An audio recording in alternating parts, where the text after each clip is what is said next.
प्यारे बच्चों, आज जो कहानी मैं आप लोगों के लिए लाई हूँ वो कहानी है एक जालिम शेर की कहानी।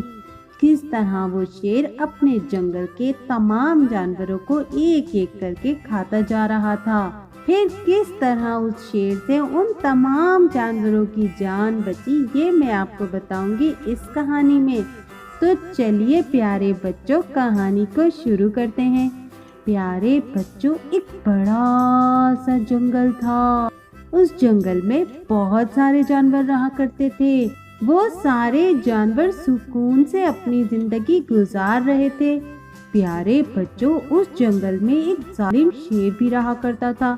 उस शेर को अपनी ताकत पर बड़ा गुरूर था और वो किसी भी जानवर को किसी भी वक्त मार डालता था और उसे खा जाया करता था। जंगल के तमाम जानवर अपनी जान बचाने की फिक्र में थे कि एक दिन रीछ ने कहा कि अगर शेर इसी तरह जंगल के तमाम जानवरों को खाता रहा तो हम में से कोई भी जिंदा नहीं बच पाएगा और एक दिन शेर हम सबको खा जाएगा और फिर इस जंगल में कोई भी जानवर बाकी नहीं बचेगा।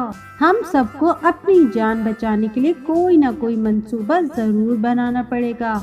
अब तमाम जानवर मिलकर सोचने लगे कि ऐसा क्या किया जाए कि हम तमाम जानवरों की जान भी बच जाए और इस शेर से भी हमारी जान छूट जाए। कि अचानक टिंकू बंदर को शेर से जान छुड़ाने की एक तरकीब आई और उसने तमाम जानवरों से कहा कि मेरे पास शेर से जान छुड़ाने का एक बहुत ही अच्छा मंसूबा है। अगर हम सब मिलकर इस मंसूबे पर अमल करेंगे तो न सिर्फ हम सबकी जान बच जाएगी बल्कि उस शेर से भी हमारी जान छूट जाएगी। अब तमाम जानवर बंदर की बात को गौर से सुनने लगे। बंदर ने अपना सारा मंसूबा तमाम जानवरों को बता दिया। तमाम जानवर बंदर की तरकीब सुनकर बहुत खुश हुए और उन तमाम जानवरों ने फैसला किया कि इस मंसूबे पर अमल आज ही होगा और आज ही हम सब इस शेर से जान छुड़ा लेंगे। बंदर के मंसूबे के मुताबिक उन सबको एक गहरा गड्ढा खोदना था और किसी भी तरह से शेर को वहां बुलाकर उस गड्ढे में गिरा देना था। तो प्यारे बच्चों, उन्होंने फौरन ही काम शुरू कर दिया। उन सब ने मिलकर जल्द ही एक गहरा गड्ढा खोद लिया।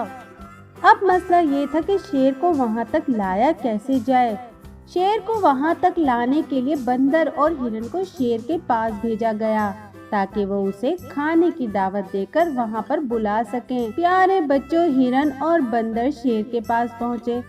बंदर और हिरन ने शेर से कहा कि शेर जी, आज हम आपको अपने यहाँ दावत पर बुलाना चाहते हैं। हम चाहते हैं कि आज रात का खाना आप हमारे साथ खाइए। अगर आप हमारी दावत को कबूल करेंगे तो हम सबको बहुत खुशी होगी। शेर ने सोचा कि चलो अच्छा है, आज मुझे शिकार ढूंढना नहीं पड़ेगा। तो शेर ने उनसे कहा कि ठीक है, मैं आ जाऊंगा। बंदर और हिरन वापस चले गए।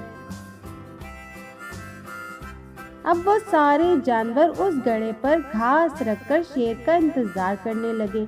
प्यारे बच्चों, शेर जैसे ही वहां पहुंचा तो बंदर आगे बढ़ा और बंदर ने शेर से कहा कि शेर जी आए, हमने आपके बैठने का इंतजाम यहाँ किया है और वो उसे गड्ढे के पास ले गया। जैसे ही शेर वहां बैठने लगा वो धड़ाम से उस गड्ढे के अंदर गिर गया और तमाम जानवर ये देखकर बहुत खुश हुए कि हमने कितनी आसानी से शेर को काबू कर लिया है। शेर जैसे ही गड्ढे में गिरा तो चिल्लाने लगा, मुझे बाहर निकालो यहाँ से, तुम लोग ये सब कुछ क्या कर रहे हो? मैं बाहर निकल गया तो तुम लोगों को छोड़ूंगा नहीं। लेकिन इससे पहले प्यारे बच्चों के शेर कुछ और कहता, तमाम जानवरों ने शेर के ऊपर मिट्टी डाल के उस गड्ढे को बंद कर दिया और हमेशा के लिए उस शेर से अपनी जान छुड़ा ली। तो प्यारे बच्चों, कैसी लगी आपको जालिम शेर की ये कहानी? मुझे उम्मीद है कि आपको ये कहानी बहुत पसंद आई होगी। अगर आपको मेरी कहानी अच्छी लगी हो तो मेरी वीडियो को लाइक कीजिए और चैनल को भी सब्सक्राइब कीजिए। अगली वीडियो तक अपना बहुत सारा ख्याल रखिएगा। अल्लाह हाफिज।